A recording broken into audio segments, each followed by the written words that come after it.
Samantala mga kabrigada, ang bilang daw ho ng mga pamilyang nakararanas ng gutom, bumaba raw ho ayon po sa SWS survey. Brigada Jigo Boy Custodio, i-brigada mo! Brigada! Live report! Mas kaunti na ang pamilyang Pilipinong nakaranas ng gutom nitong ikalawang quarter ng 2025 ayon sa pinakahuling survey ng social weather stations. Mula 20% noong Abril, bumaba ito sa 16.1% o tinatayang 4.5 milyong pamilya na nagsabing minsan o higit pa silang nagutom sa nakalipas na 3 buwan.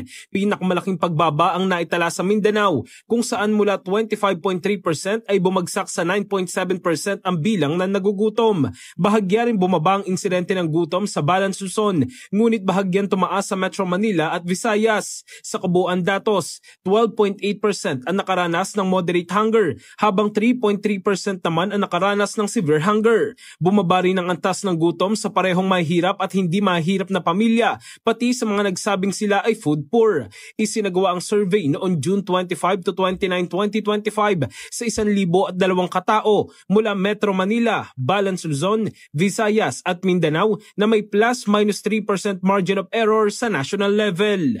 In the heart of changing lives, ako si Brigada Jigo Custodio ng 105.1 Brigada News of Manila, the Music and News Authority. Ang bahaging ito ay hatid sa atin ng Guard C Plus with Zinc Capsule. Always protektado ang kalusugan.